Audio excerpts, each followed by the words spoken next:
আমার উপর যত খুশি রাগ করার করো, কিন্তু খাবারটা খেয়ে নাও। তোকে ভালোই ভালো বলছি, আমার কথা শুনতে পাসনি? তোর খাবার তুই খা, খা খা, তোর খাবার তুই খা। আমি চাইছিলাম আমার ছেলে সুন্দর একটা মেয়ে আনুক আমার ঘরে বউ করে, আর কি নিয়ে এসছে দেখো, একেবারে হাঁড়ি করার পাল্লা তোলার মতো। আচ্ছা, আজকে যদি আপনার পেটের মেয়ে এরকম কালো হইতো, তাহলে কি আপনি এভাবে ঘৃণা করতেন? এই শোনো, মুখে লাগাম দিয়ে কথা বলো। আমার পেটের মেয়ের সাথে তোমার তুলনা করো, অবশ্যই আমার মতো সুন্দর করে দিত। কোনো কথা শুনতে চাই না, আমার সংসারে কাজ সব পরিপাটি ফিটফাট চাই।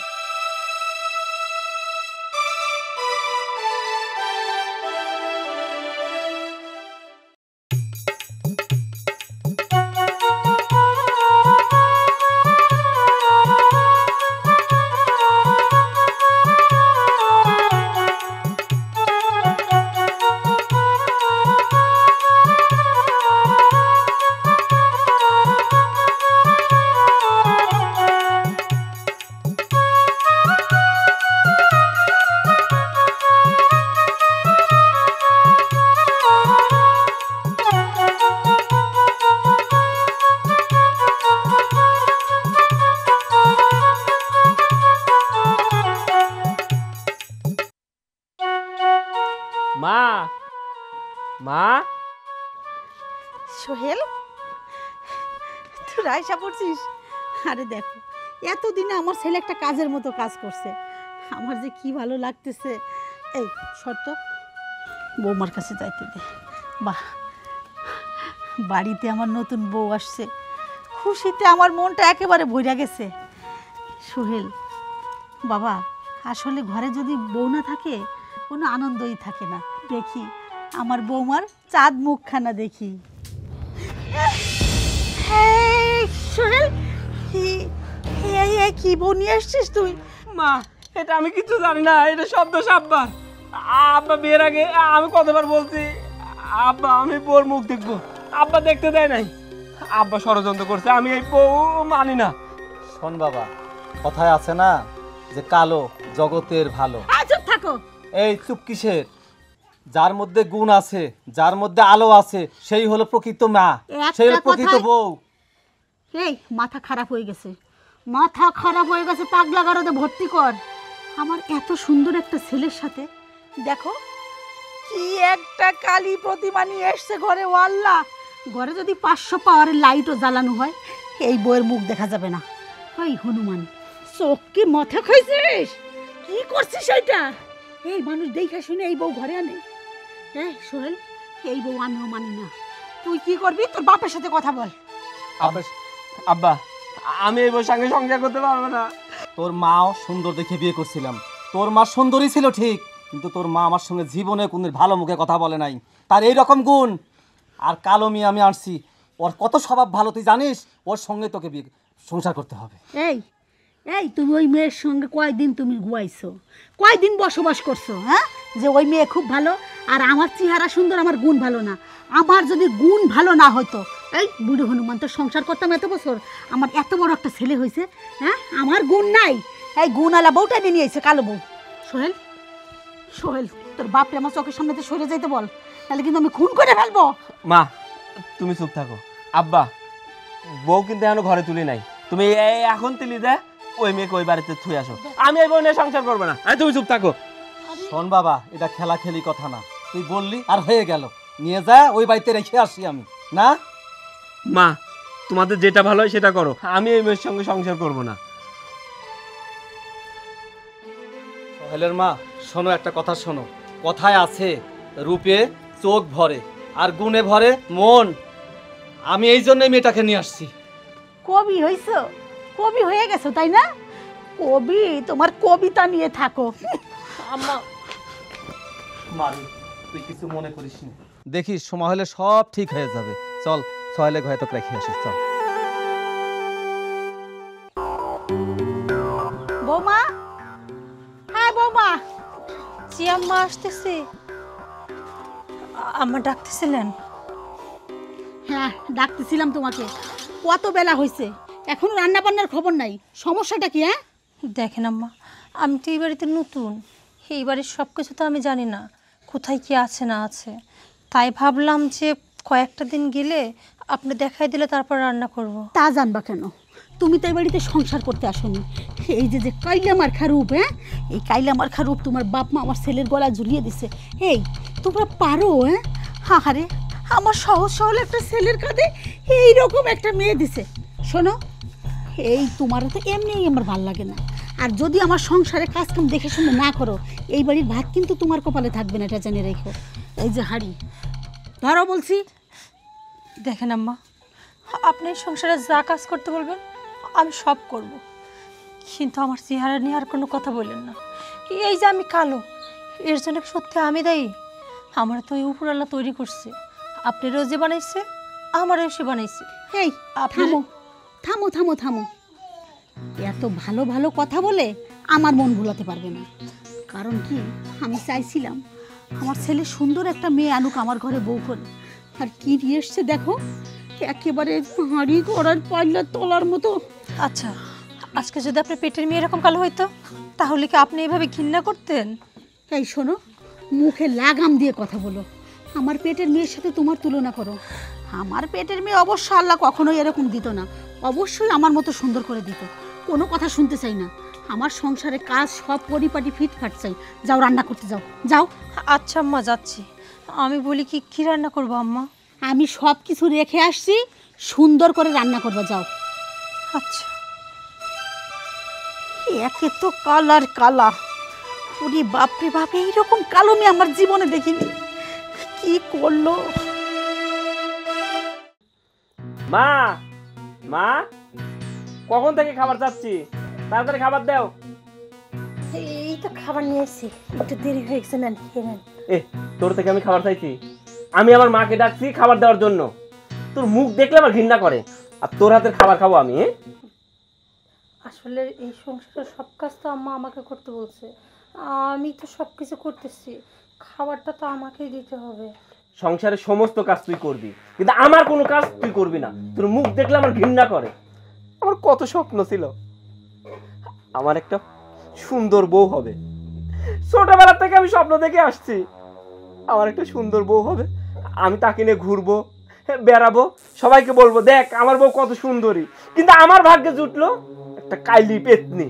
আচ্ছা, আমাকে নিয়ে ঘুরতে গেলে কি সমস্যা হয়? তোকে নিয়ে ঘুরবো আমি? আসলে আমার চেহারা যে কালো, এর জন্য কি আমি দায়ী?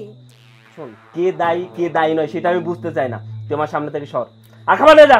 আমি বলি কি, আমার উপর যত খুশি রাগ করার করো, কিন্তু খাবারটা খেয়ে নাও। তোকে ভালোই ভালো বলছি, আমার কথা শুনতে পাসনি? তোর খাবার তুই খা, খা, হ্যাঁ তোর খাবার তুই খা। আমি তো খাবার খাবো, সে খাবার তো আছে, এই খাবার তো তোমার জন্য।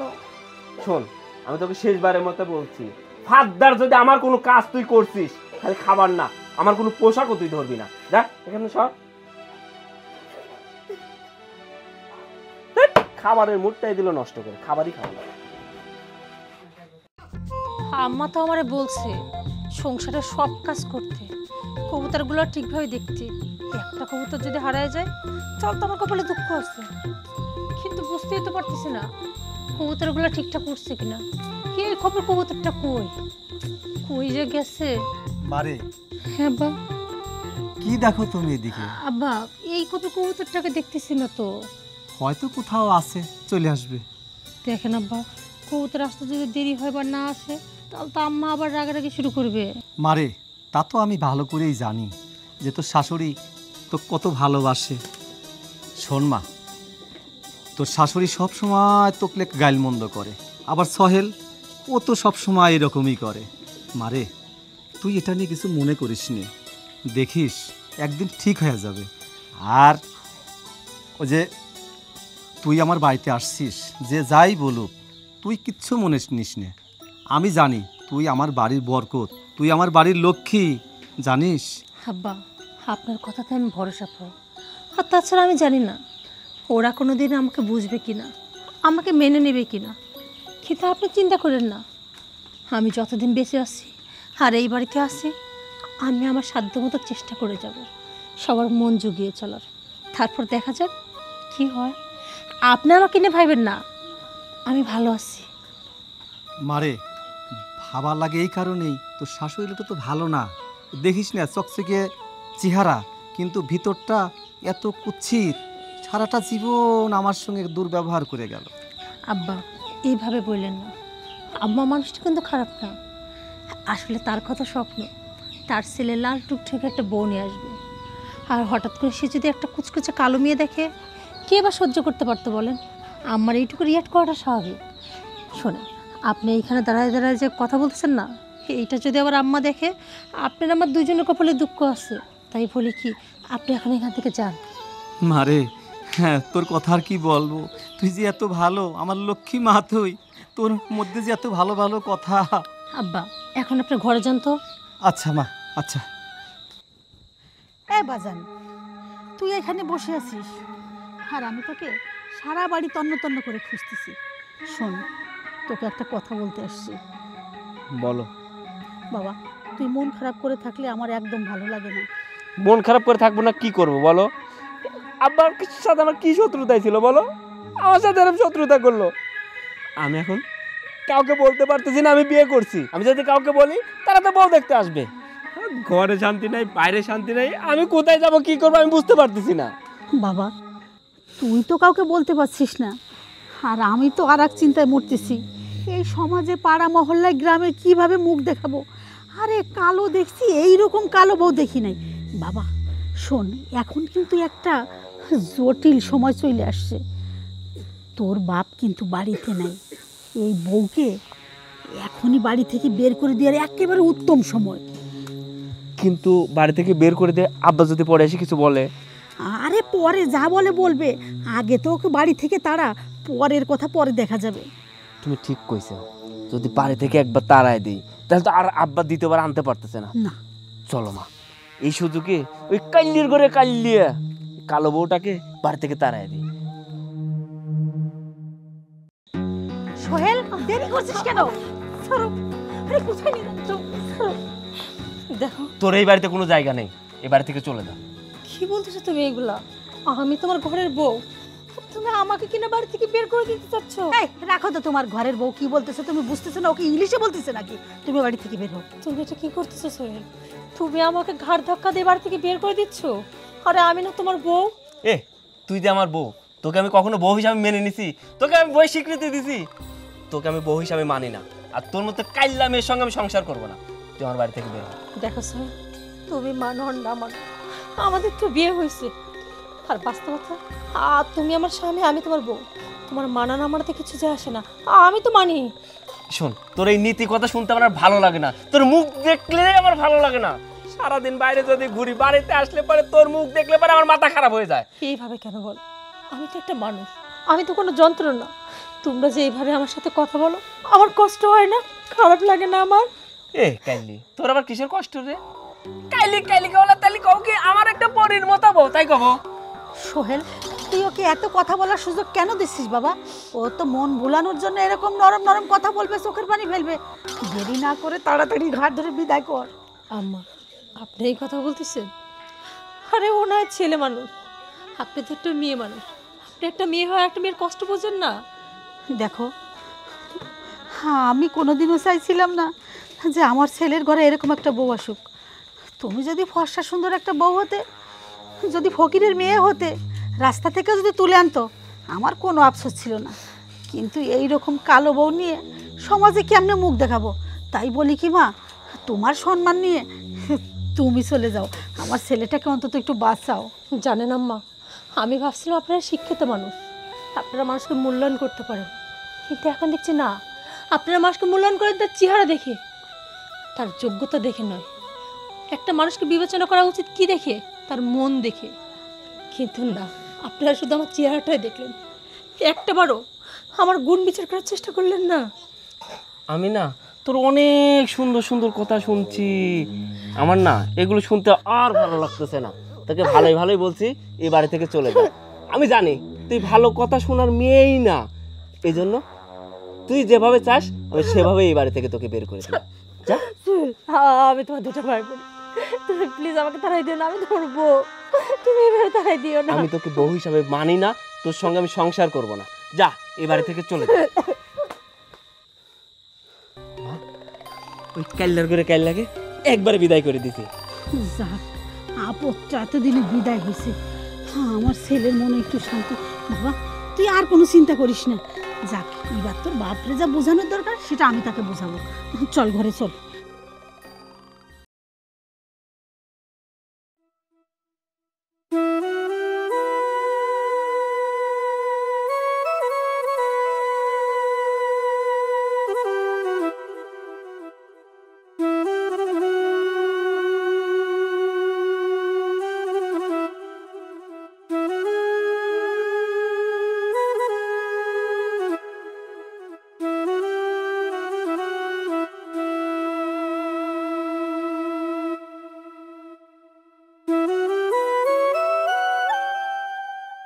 আরে সোহেল, তোমার এই অবস্থা?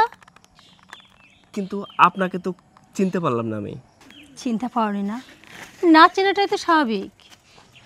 আমি হচ্ছে সেই অভাগা যাকে একদিন তুমি বাড়ি থেকে ঘাড় ধাক্কা দিয়ে বের করে দিছিল। কি বলছেন? এটা হতে পারে না। আমি সূচনা, এটাই সত্যি। যাকে কালো বলে সারাক্ষণ ওই বাড়িতে সবাই নির্যাতন করতো, কেউ সহ্য করতে পারতো না। একদিন তো রাগের মাথায় আপনারা আমার চেহারায় দেখতে চাইলেন না, মনে আছে সেই দিনের কথা? কিন্তু এটা কিভাবে সম্ভব? একটা কালো মানুষ এত সুন্দর হতে পারে কিভাবে? কালো? আমি কখনোই কালো ছিলাম না। আমি তো গিয়েছিলাম শুধুমাত্র ওই পরিবারকে কালোর কদর বোঝাতে। আমি আগে থেকে এরকম ফর্সাই ছিলাম। আসলে ওগুলো ইচ্ছা করেই আমি কালো সেজে ওই বাড়িতে যাই। আমি ভেবেছিলাম যে গায়ের রঙের হয়তো মানুষ এরকমভাবে মূল্যায়ন করে না, আমি কালো তাতে কি, আমার গুণ দেখে তারা বিচার করবে। কিন্তু না, তোমার মা তো সারাক্ষণ কালো কালো বলে আমার উপর কম নির্যাতন করেনি, কিন্তু তুমিও আমার মূল্যায়ন করনি। আচ্ছা, একটা মানুষের গায়ের রঙটাই কি সব? আর তাছাড়া গায়ের রং তো নিজের হাতে থাকে না, গায়ের রং তো মানুষের দিয়ে দেয় ওই উপরওয়ালা। এখানে তো মানুষের কোনো হাত থাকে না। এই যে চেহারা, কে ফর্সা, কে কালো, কে লম্বা, কে খাটো, এগুলো কি আমাদের হাতে থাকে? তবুও আমরা মানুষ, দেখেন দিন শেষে কি করি, মানুষের সেইগুলাই ধরার চেষ্টা করি, কে কালো কে ফর্সা। অবশ্য ভেবেছিলাম তুমি হয়তো ফিরে আসবা, কিন্তু কিছুদিন পর জানতে পারি তুমি অলরেডি বিয়ে করে ফেলছো। কিন্তু তোমার এই অবস্থা কেন? হ্যাঁ, আমার এই অবস্থা কেন? তুমি বললা না, আসলে মানুষের চেহারাটাই সব কিছু নয়, মানুষের আসল সৌন্দর্য তো তার মনে। আমরা তোমাকে অনেক নির্যাতন করছি, অনেক অবহেলা করছি। তোমাকে বাড়ি থেকে তাড়িয়ে দিয়ে আমি একটা সুন্দর মেয়েকে বিয়ে করি, কিন্তু ওই মেয়ে বাড়িতে আসার পরে উল্টা আমাদের উপরেই নির্যাতন করে, আমাকে অবহেলা করে। তারপরে আমাকে নির্যাতন করতে করতে আজকে আমাদের এই করুণ পরিণতি। আজকে আমি প্রতিবন্ধী। তার মানে তুমি যে পঙ্গু হইছো তোমার বউর কারণে? হ্যাঁ, আমার বউয়ের কারণে আমি আজকে পঙ্গু, আমি আজকে প্রতিবন্ধী। শুধু তাই নয়, তোমাকে নির্যাতন করছি না, তোমার অভিশাপে আজকে আমার জীবন অনেক খারাপ। না না সোহেল, এই কথা বলো না। হয়তো আমি তোমার সাথে সংসার করতে পারিনি, তুমি হয়তো আমার পরে অন্য কাউকে নিয়ে ঘর বাঁধছিল, কিন্তু জানো তো আজ পর্যন্তও কিন্তু আমার এই মনে অন্য কাউকে জায়গা দিইনি। আর অভিশাপের কথা বলছো, তার তো প্রশ্নই আসে না। আমি সেদিন ভেবেছিলাম তোমরা আসলে আমার মূল্যায়ন করতে জানলে না, তাই অভিমানে আর আমি কখনো ও বাড়িতে ফিরে যাইনি। ভেবেছিলাম হয়তো তুমি ফিরে আসবে, কোনো একদিন দেখা হলে সেদিন তুমি অবাক হবো, আমার কাছে ভুল স্বীকার করবো, আবারও আমি ফিরে যাব। কিন্তু তার আগেই তো তুমি সব কিছু শেষ করে দিও। তবে জানো তো সোহেল, আজকে তোমার এই অবস্থা দেখে সত্যি আমার খুব কষ্ট হচ্ছে। যদিও আমার অনেক খুশি হওয়ার কথা, কারণ যেভাবে তোমরা আমার উপর অত্যাচার করছো, নির্যাতন করছো, কিন্তু আমার একটু খুশি লাগছে না, বরং কষ্ট হচ্ছে। একটা সুস্থ সবল মানুষের এই কী দশা। শোনো সোহেল, তুমি আমার সাথে যা করছো, কিন্তু আমি তো তোমার সাথে খারাপ আচরণ করতে পারবো না। আর এই যুগে উন্নত চিকিৎসার যুগ আসছে, আর আমার বিশ্বাস ভালোভাবে চিকিৎসা করলে তোমার এই পা সুস্থ হয়ে যাবে, তুমি আর পঙ্গু থাকবে না। শোনো সোহেল, আমাদের কিন্তু এখনো ডিভোর্স হয়নি, আইনত কিন্তু আমি এখনো তোমার বউ আর তুমি আমার স্বামী, আর কোনো কথা নেই। তুমি এক্ষুনি আমার সাথে যাবা। আমি আজকে তোমাকে বড় ডক্টরের কাছে নিয়ে যাব। আমার এক আঙ্কেল আছে জানো তো, উনি অনেক বড় ডক্টর। ওনার কাছে গেলে উনি ঠিক একটা ব্যবস্থা করে দিবে। চলো আমার সাথে। তুমি কি বলছো? তুমি আমাকে সেবা করবা? হ্যাঁ, এটা তো আমার ভাগ্যের ব্যাপার, সব কথা পরে হবে, এখন কোনো কথা নাই। চলো তুমি আমার সাথে।